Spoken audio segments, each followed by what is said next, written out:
Wassail, wassail.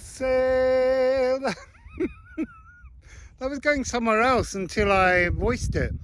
So I've just arrived today to explore, I guess, the landscape that the stones sit in. So this stone has a cross on the top of it. And I've stood here so that you can't see that. But also, it's about alignment, synchronicities. So when I pulled out my phone to record this, it was 1:10, which is the numerology of my birthday. And that's a synchronicity I always look out for. I'm gonna turn around so that we can see. Let's just get out of the sun. It's important to understand the landscape of the stones, but it's also, this morning I've been tuning into the stones, look, in preparation for something that I don't know what the hell I'm doing, but it's no different to when I first began to understand sound healing. You just have to learn to trust.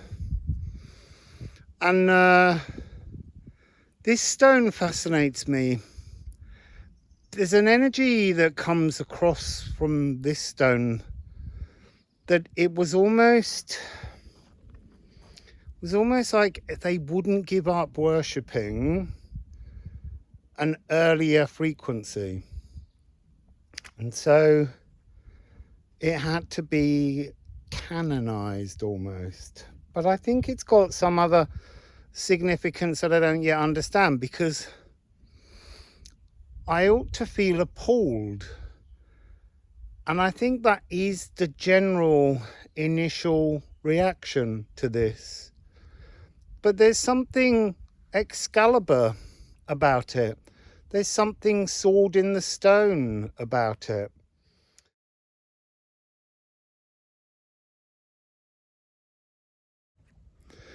So we're going to walk this way to a partner stone, which is where this all began yesterday, in the most ferocious damp and wind. And today we have beautiful, beautiful sunshine, blue skies, clouds for a little bit of cloudmancy so that you can spot things moving.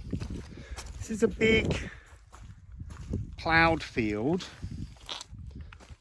and part of the energy this morning when tuning in was about stop seeking Neolithic answers to the position. So I sent out a message to all of you to ask what you saw in the formation of the stone. I'm really aware that as I'm walking, I'm picking up so much information. I have so many things to share with you. I get halfway along something and I go off on a random tangent. So the idea is, I'm going to try and find stones. I'm going to try and listen to the tuning of the stones, mark those on maps. And I want us to all think about this. But the point being, what I started telling you ages ago, it's not about the Neolithic past. It's about the galactic future. So I want you all to imagine that these, that's interesting. I was going to say, these are like windows. There's a higher dimensional galactic being, possibly all of us, at Galactic University, inside there studying how to be human. And then when we are incarnating human, which is in a future timeline from that, but at the same time, it's all that weird muckiness around time. These are like, it's like a microscope. They're looking through the microscope and they can suddenly see us and life. And I think, I don't know, but I get the sense that when you touch the rock, when you're grounded, because that is to ground, to just touch the stone is connecting you to a divine aspect in another dimensional reality or space. That's the energy that I'm picking up a lot at the moment. And so we're going to be making a series of videos here to see what we can find out together. Just like when we made the rune cards, I don't have the answers. We all have answers that matter to us. And that's really interesting, because when I first looked at some of your replies, I thought that many of them were too un-Neolithic, too Western spiritual philosophy. And yet actually I think that that could be closer to a truth, in that there's a seemingly unpatterned randomness to placement. But I think that placement was not necessarily relevant then, but is relevant to this galactic energy now. It did have a relevance to then, don't get me wrong. It's a lot more complicated.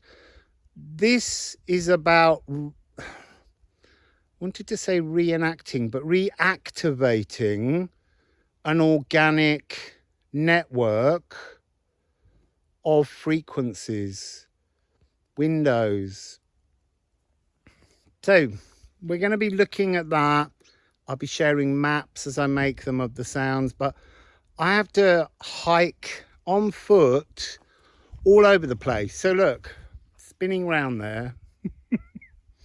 Just over here in this field we have the base and some fallen stones, and they all need to be marked and tuned, and it will take me a while, but this is the fun part. It's a chance for us to actually engage in a mystery that, while having answers, I suspect the answers will always be personal, and that fascinates me. So let's begin.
So this stone here is resonating an E flat, which is the first one I found here on this journey that's to do with ancestors. And inside this beautiful stone, it wants to be patted. It's a bit like standing next to some kind of great big auroch, and it just needs reassurance from me. And I feel sometimes like I'm knock knock, who's there? Your ancestors.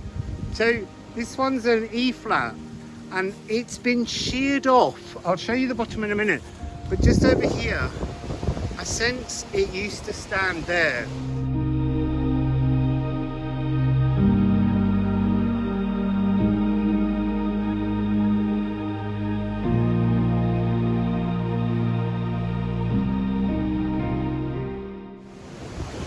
So just round here, I'm going to lean against this other rock. Round this corner, this is the sheared off part where it used to stand over there. And it was aligned with this one here. But this one's also really interesting. This one is a communication stone. It's a G sharp. This stick has got messages. It wants me to take the stick, but I've touched it, I've held it, and I don't want to take it away. I want to leave it here, but it's about, it wants to talk later.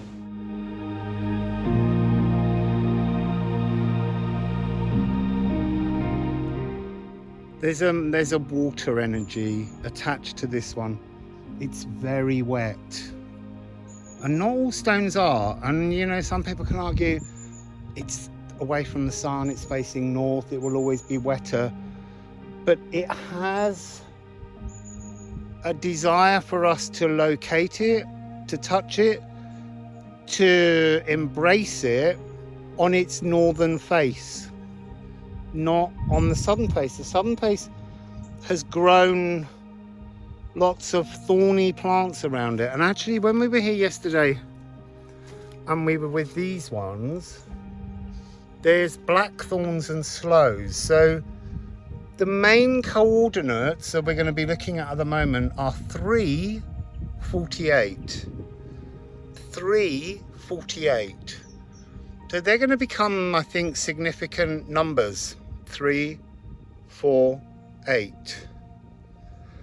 I'm just putting that out there because a lot of this area is all 348, but it'll be point, you know, various different 5 decimal numbers for the exact coordinates. But 348 has a significant relevance. I think I've been on 348 at La Roche-aux-Fous, may have been 47.99, something very close to that. I've forgotten for the moment.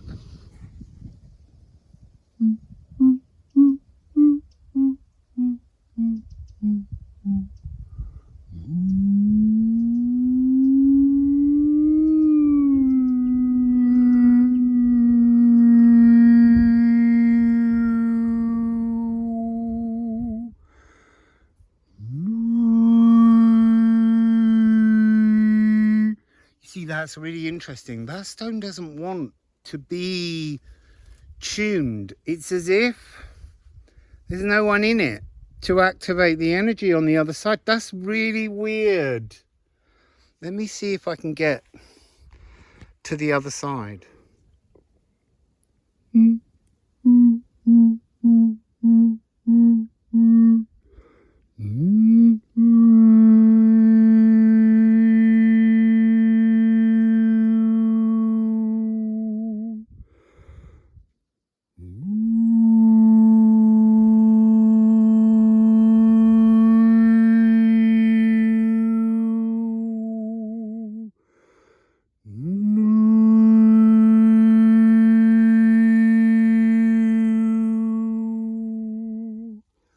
See, that's really interesting. The sound is going in.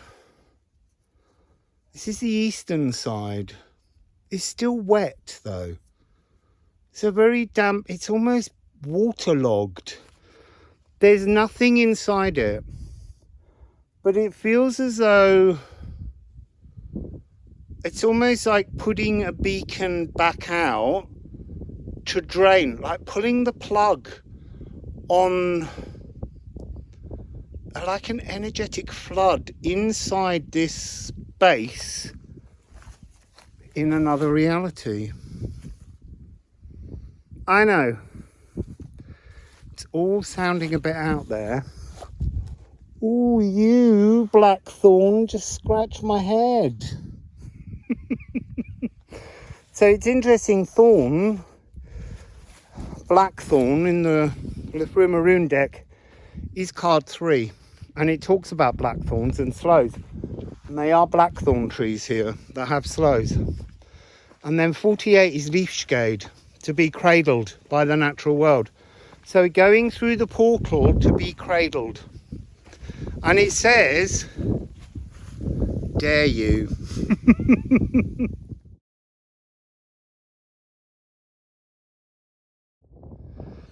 So this stone is a fallen stone, tombe. And yesterday when I was here, it wanted me to stand at the tip, and it wanted me to understand singing into the rock.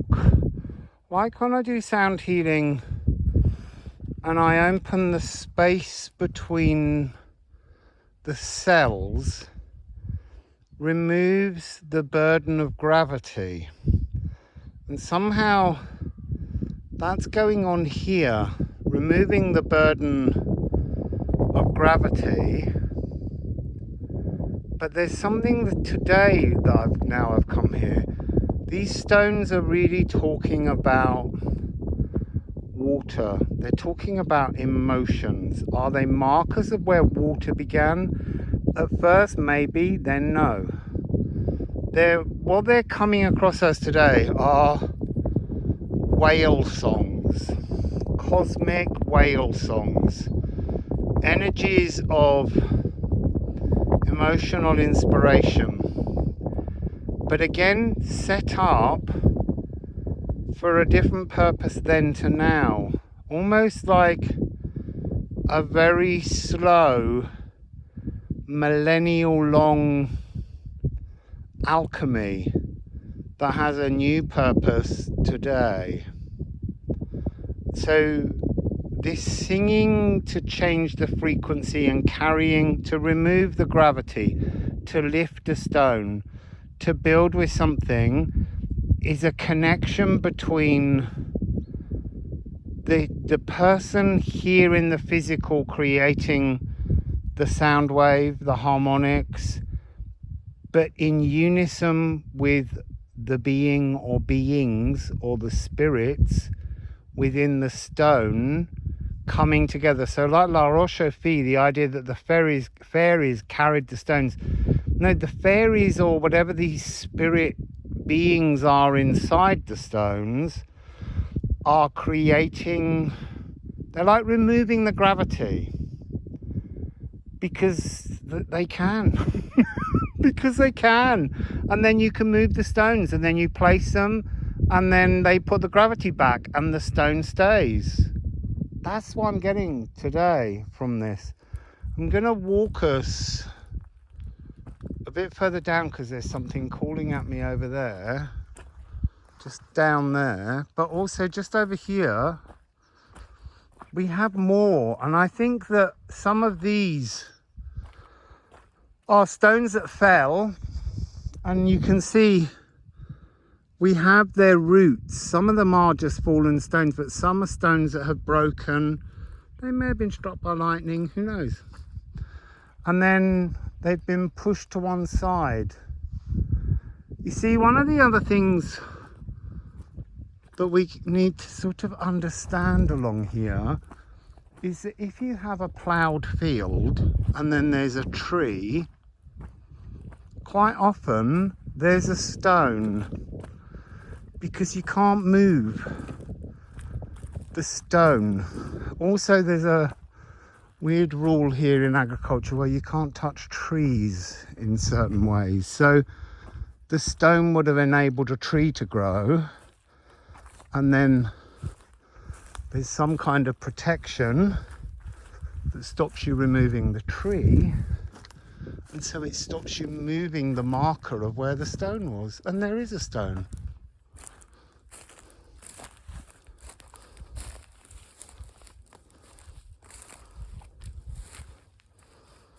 You see, this one's covered in little tiny acorns and mosses. Wow. And here's the tree.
So I don't want to climb the electrified fence that keeps the cattle in, but we have stone over there and it drops down quite significantly, and then where I'm heading over here there's another stone again dropping down towards a lower area which I assume would have been a watercourse, which I'll try and investigate, see what I can find out. And then here, this one I would really like to climb through the electrified fence, but I can be quite clumsy and I don't want an electric shock. Here, there's a very big stone with several smaller stones around it.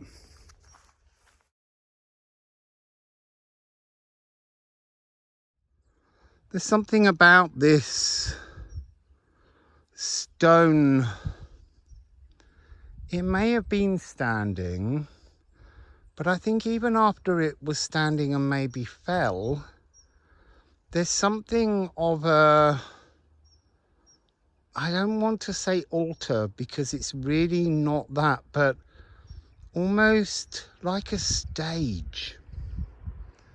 There's also an energy I'm picking up along here where in front of these stones they would light fires and I don't know, like performance is what I'm feeling, just raised above a crowd, lifted up, I don't know, talking, revealing prophecy. There's something here energetically about showcasing but this energy of flame either side of what was once maybe a standing stone but became something else when it had fallen. And maybe at that stage it wasn't part of the inhabitants' knowledge to do the anti-gravity thing and stand it back up. It's all very fascinating, it's all very speculative, but it's the frequency I'm getting. There's another big one down there. I wish I could climb through the wire, but as I say, I'm not risking the electricity. So it's very, very rural here, and I was driven to the stone on the pathway that would make most sense to walk back to help me find where I'm staying. And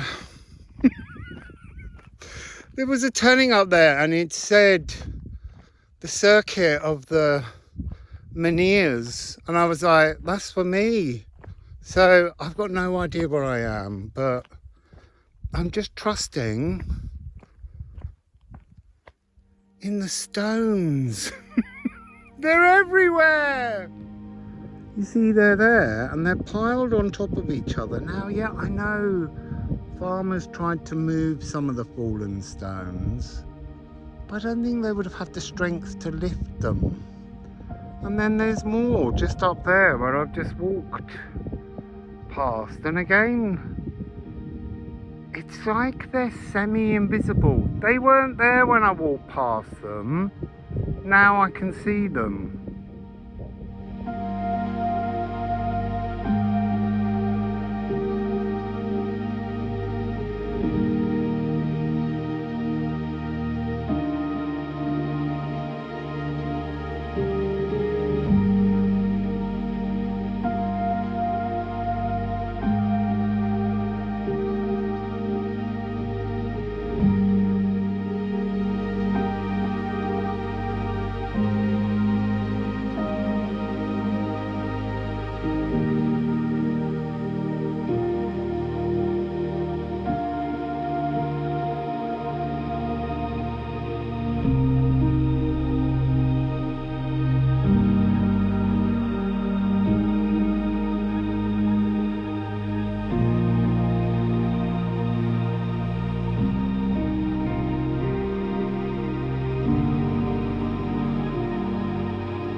I missed this one.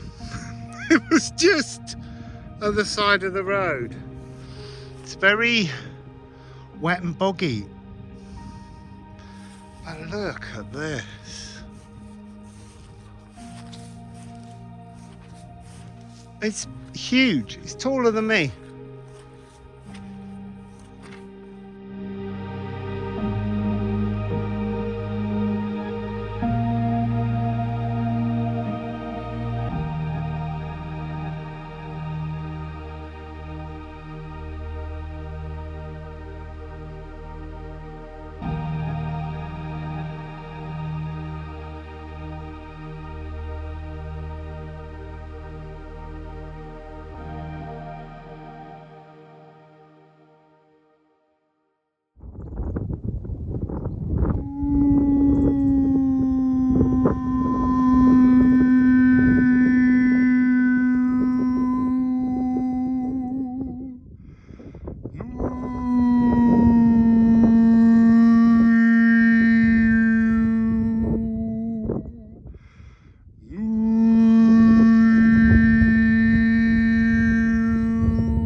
See, that one's got a really strong grounding that's coming up through my bones and legs. It's got a nice little haircut on the top in green.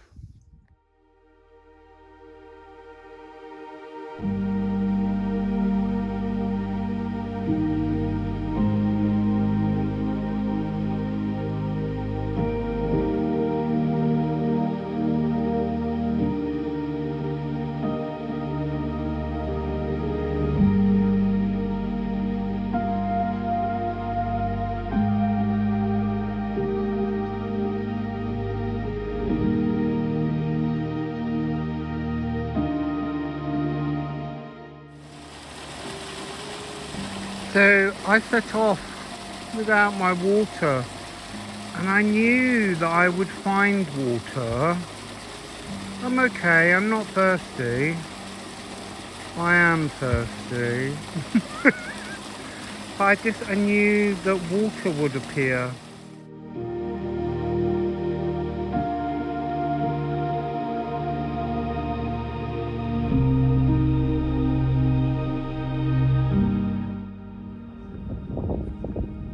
So I came down here apparently so that we could get a sense of the lay of the land. Once you come down from the rolling hill up there, which is where we were at the top with the menhirs stop at a certain ground level, I guess, and that was the settlement.